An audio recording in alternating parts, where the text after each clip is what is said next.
What is going on, guys? In today's video, I will show you the top 5 best Druid builds in Path of Exile's 2 new update, The Last of the Druids. So, in this guide, I will give you a quick overview of each setup. Then I will explain what skill gems and upgrades should you focus on. Then as well we'll see the best gear and how to get it. And then finally, we will go over the passive skill tree, the stats, your skill rotations, and even what Atlas passive should you use, so we would be able to get the highest damage possible and much more. And remember, if you want to be up to date, so check any of these builds, look up the best items, the skill trees and powder building, then check my links in the description. And quickly before we continue, if you ever played Path of Exile 2, then you know that the grind for currency can feel endless. And that's where today's sponsor comes in. Elixir.gg is an American-based platform built by actual PoE players, and it shows. The website is clean, the UI is simple, the checkout is straightforward, and delivery is extremely fast. They support all popular payment options and offer 24/7 customer service, so there's always someone there if you need help. So what are you waiting for? If you want to skip the grind and enjoy PoE2 your way, then click my link in the description and use my code KATE for 15% off your first purchase.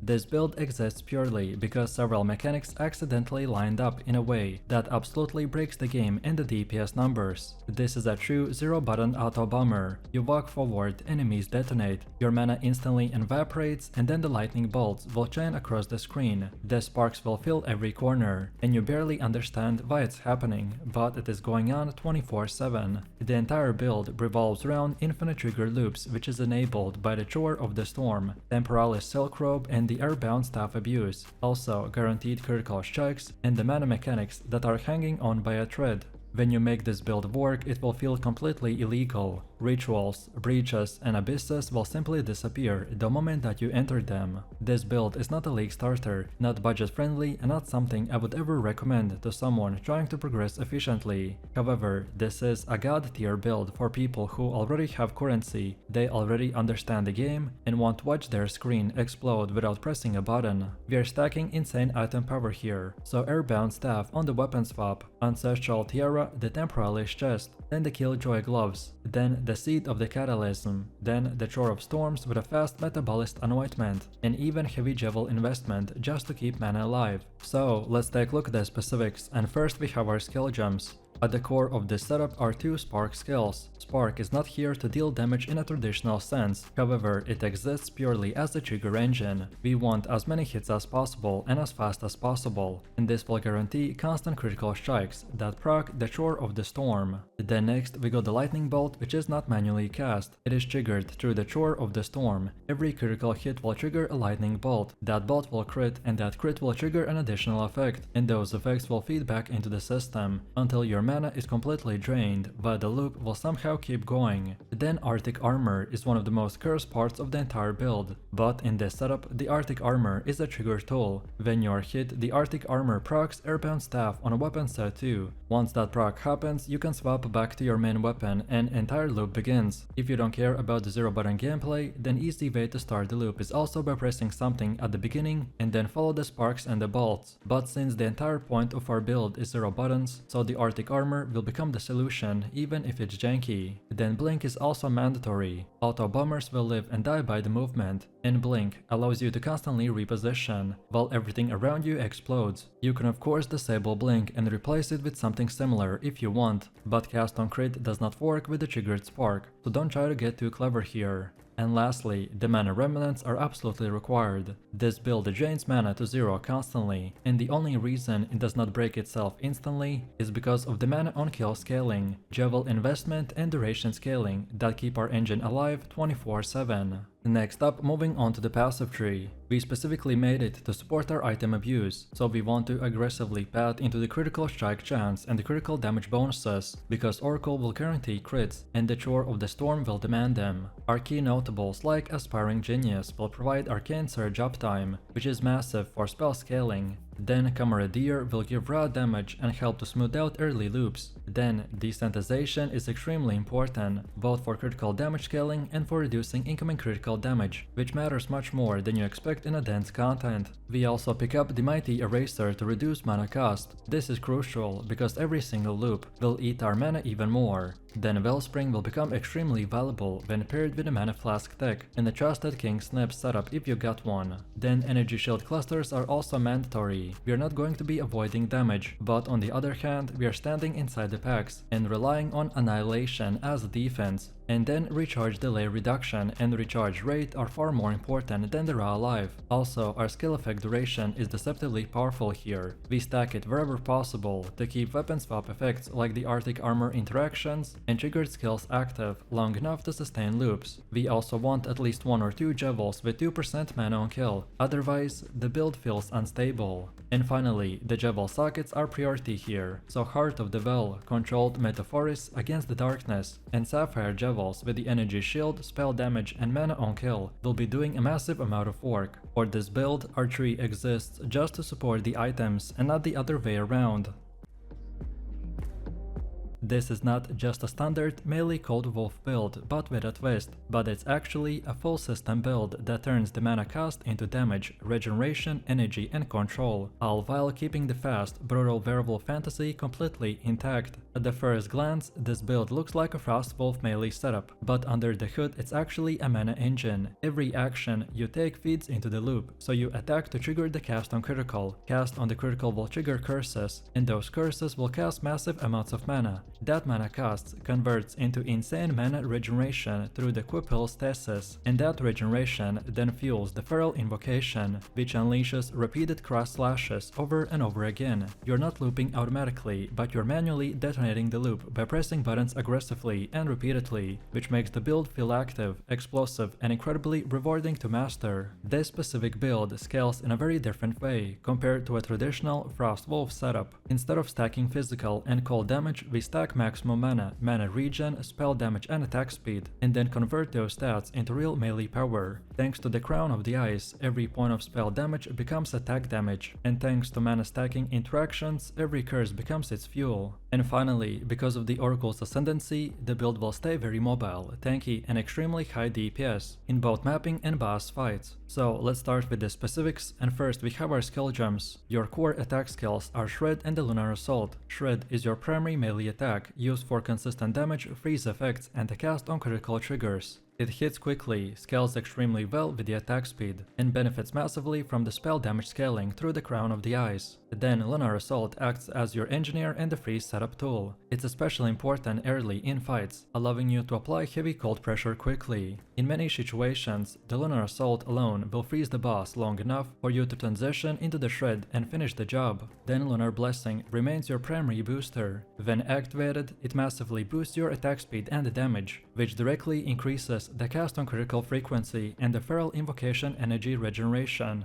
Then Herald of Ice still here and still incredible. Because you're freezing constantly, the Herald of Ice explosions will chain aggressively through the packs, even though this build is not focused purely on the clear speed. Now we go into the core mechanics, and we are running the cast on critical linked to the curses, primarily Elemental Weakness, supported by the Spell Cascade and Runic Inscription. These curses cost an enormous amount of mana on purpose. The goal is not efficiency, the goal is mana expenditure, so every time the cast on critical triggers, you will spend mana, and that mana spent is immediately refunded, which creates a massive regeneration. Then Spellslinger is used specifically to apply critical weakness through a unique focus interaction. Critical weakness increases your critical hit chance against afflicted enemies, which directly feeds into the cast on critical energy generation. More critical weaknesses stacks means more COC uptime, which means more curses, more mana spent and more regeneration. Next up, Feral Invocation linked with the Cross Slash is where everything comes together. Feral Invocation consumes energy generated by the mana spending, and when you manually activate it, it instantly triggers the Cross Slash multiple times. The Cross Slash from Invocation does not trigger the cast on critical, which is crucial, because it prevents infinite loops.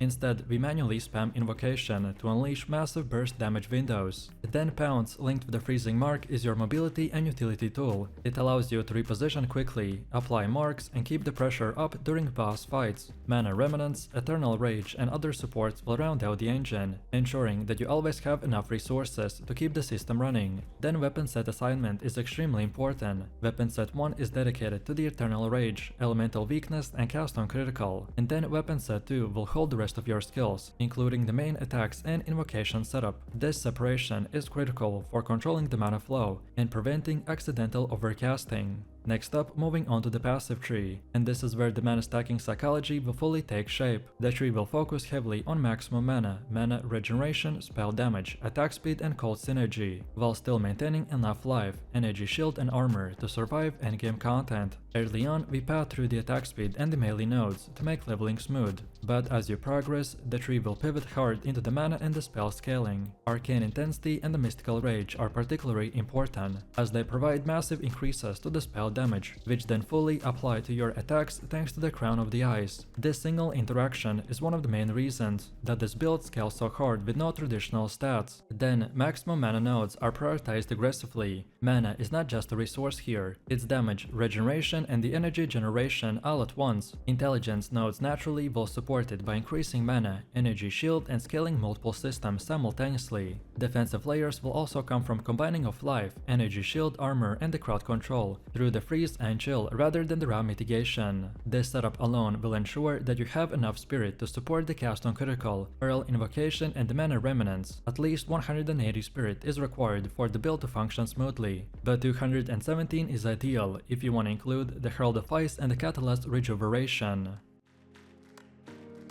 This setup went from a concept on paper to a fully realized monster the moment the 0.4 got released. The interactions are real, the damage is there, and the playstyle feels even better than expected. We're not talking about a slow build or a clunky experimental caster. This is a smooth, scalable, and in-game capable build that clears maps effortlessly and absolutely deletes bosses once you place enough plants. At its core, this build is all about controlling the space and turning it into the damage. You plant vines, then you accelerate their growth, and you convert that growth into massive physical spell explosions that chain through the packs and melt anything unlucky enough to stand still. The more enemies you face, the better the build feels, and that's something you rarely get with the spellcasters. What really pushes this even further on the top is the Oracle's Ascendancy. The unseen path alone changes how you approach the passive tree entirely, by giving you access to a ridiculous number of exclusive nodes and letting you fine-tune this build in ways that no other Ascendancy can. Add in the Traveler's Wisdom, which essentially gives you free value on every keystone, and suddenly this character will scale harder, smoother and more efficiently than almost anything else I've played so far in 0.4.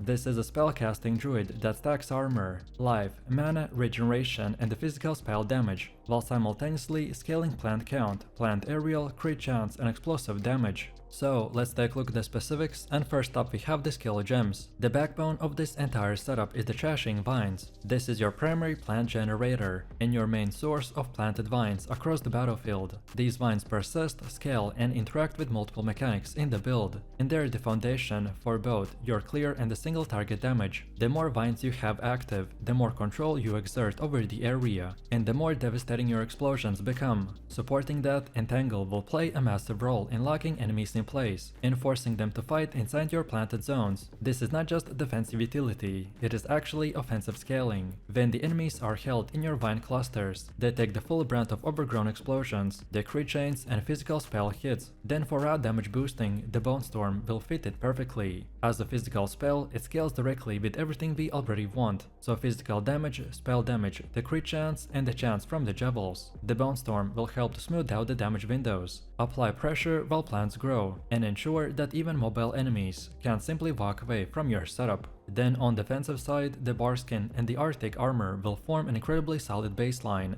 The Barkskin synergizes perfectly with our armor stacking, while the Arctic armor gives us mitigation during the stationary casting and reduces incoming burst damage. Together, these skills will let us stand our ground long enough for the battlefield to overgrow with the plants. And then for utility and the buffs, we are running the Tornado and the Thunderstorm. These spells will add layers of aerial pressure, help to apply the hits for crit consistency, and synergize well with the force positioning from Entangle. They also contribute to the feeling that the entire screen is working against your enemies at all times. Then Mana Drain is the glue that holds the engine together. Between the high mana costs, the constant casting, and the rapid plant placement, the Mana Drain will ensure sustain, while also acting as a soft control tool against tougher enemies and bosses. Overall, this entire gem setup flows together into a playstyle where you're constantly planting, accelerating growth, locking enemies in place, and detonating massive physical spell damage without ever feeling clunky or slow. Next up, moving over to the passive tree. And psychology here is extremely clear. We scale plants first, and then scale everything else that multiplies them. So, we are prioritizing the maximum planted vines, the plant growth speed, overgrowth explosion damage, increased plant area, and the plant critical strike chance. These stats do more than just add damage. They fundamentally change how the build feels. Faster growth means faster detonations, more area means better clear and a safer positioning, and more crit chance will turn every explosion into a potential screen wipe. From there, the tree expands into armor, life regen, mana, spell damage, and physical damage. This is very grounded, very stable defensive foundation. We are not just relying on gimmicks, we are actually stacking real stats, and that scale naturally into the endgame. Then Jevels also play an important role here. Physical damage and the hit chance are incredibly high value stats for this build, because they ensure consistency and smooth scaling across all of your spells. Because plant explosions rely on hits and crits, reliability will matter just as much as the round numbers. Also, one of the most exciting aspects of this tree is how well it synergizes with the keystones. Thanks to the Traveler's wisdom, every allocated keystone effectively becomes a free-from-nothing node that grants surrounding passive value at zero opportunity cost. This alone opens the door to insane amount of efficiency.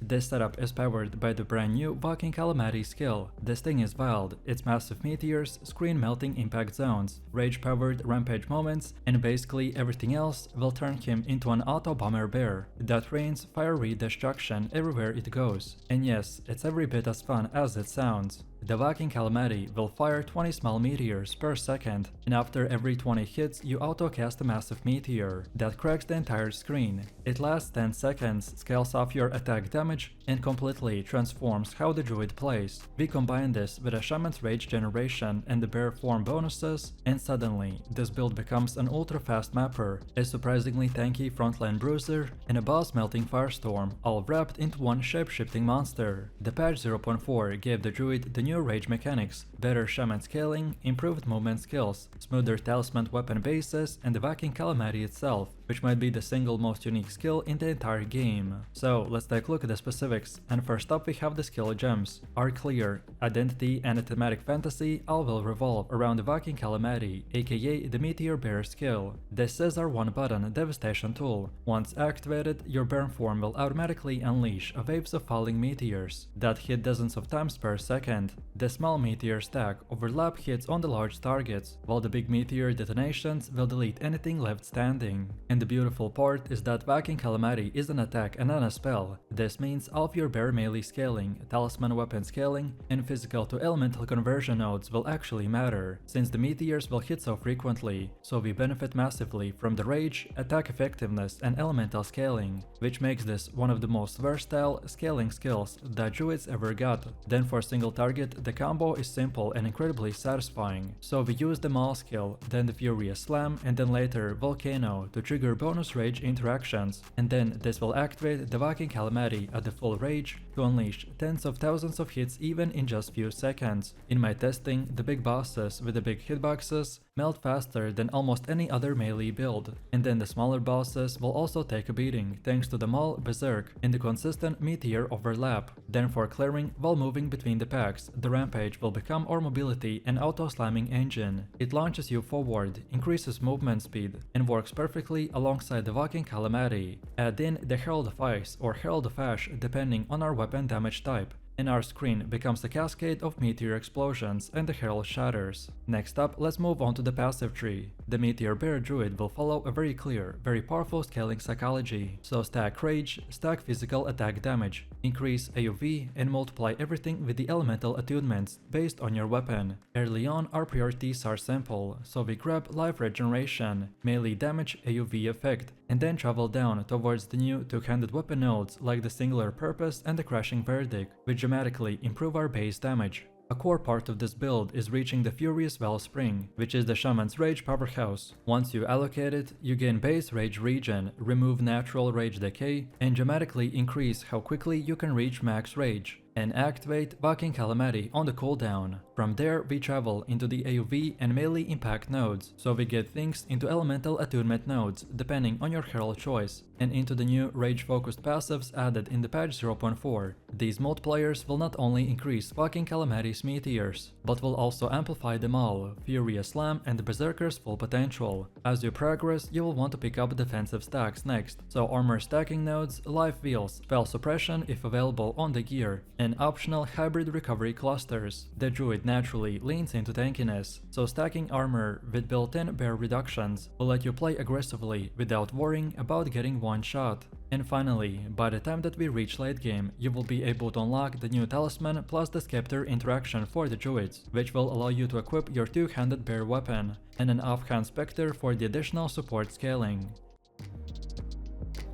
This setup is all about fully embracing the dragon, so fast aerial fire movement, brutal melee slashes, and overwhelming elemental pressure through the fire and lightning, all wrapped into a build that completely deletes the campaign and scales effortlessly into the endgame. From the very first acts, this build will feel insanely strong. The lightning oil barrage will melt bosses while simply pouncing forward and rending through the packs that destroy everything standing between you and the enemy. You only need a handful of core skills to get started, and the entire playstyle flows naturally from Act 1 all the way into the red tier maps, without ever feeling clunky or underpowered. At its core, the Hellfire Wyvern is designed as a league starter that turns into an absolute monster. You're not relying on niche mechanics or late game uniques just to function, but instead the build ramps up smoothly through the rage generation, the stun scaling, power charge loop, and elemental conversion, which all give you massive damage windows, without ever sacrificing survivability or the speed. The real power of this build will come from how well everything synergizes. So the Wyvern form will provide insane mobility and innate energy shield recovery, while lightning empowered attacks, the fire ignites and armor breaking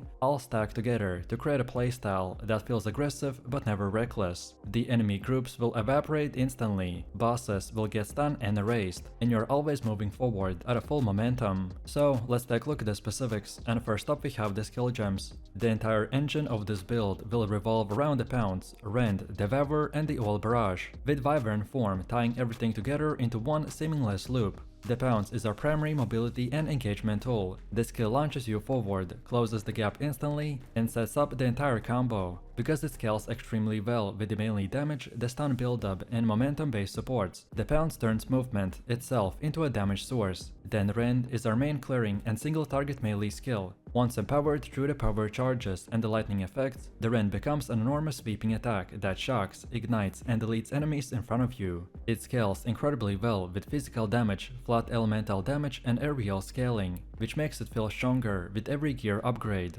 Devour is what turns this build from strong into unstoppable. By consuming corpses, Devour will restore life, recharge energy shield through the generation scaling, and generates power charges that instantly repower your Rend. Then Oil Barrage is your boss deletion button. We'll be consuming power charges to unleash a lightning empowered projectile. This skill annihilates elites and bosses in seconds. While we don't rely on it for basic cleaving, having Oil Barrage ready for tougher encounters will give the build insane amount of damage without ever changing our core playstyle. Then Wing Blast will serve as our stun enabler. By stunning enemies reliably, it guarantees power charge generation and opens a massive burst of window. Against bosses, a single well-timed Wing Blast will set up the entire skill sequence. Then on the spirit side, we use Herald of Ash and Herald of Thunder that bring insane clear speed. Ignite will cause chain explosions, while the Shock will keep lightning effects rolling through the packs. This combo will clear the entire screen itself while you move on to the next fight. Next up, moving on to the passive tree, and the psychology here is simple but extremely effective. We focus on melee damage first, then the stun build-up second, and multiply everything through the elemental conversion and generation-based defenses. Early on, we prioritize attack speed, flat damage scaling, and life regeneration nodes, so the campaign feels fast and responsive. The Druid can feel sluggish without these investments, so getting skill speed and attack speed early will make a massive difference. Then as we progress, the stun will become a core mechanic. Increased stun buildup will allow you to reliably prime enemies for stun, which feeds directly into the power charge generation and lightning empowerment. This is what enables your boss damage to spike so hard without relying on the crit scaling. Then as well, energy shield regeneration through the Zealous Oath will become a major defensive layer, because Wyvern form naturally accelerates energy shield recharge, so combining that with the life regeneration nodes will turn Devour and Pounce into an instant defensive reset. We just dive into danger, then recover instantly, and then keep moving. Then also we will take elemental damage nodes that grant extra damage as fire or lightning to multiply our already high base damage, because the build stacks raw physical damage early, so these conversions will scale extremely efficiently as we move into the endgame. And by the time that we reach maps, the passive tree will balance offense and defense in a way that feels natural. So this build is tanky but without feeling slow, and high DPS without feeling glass cannon.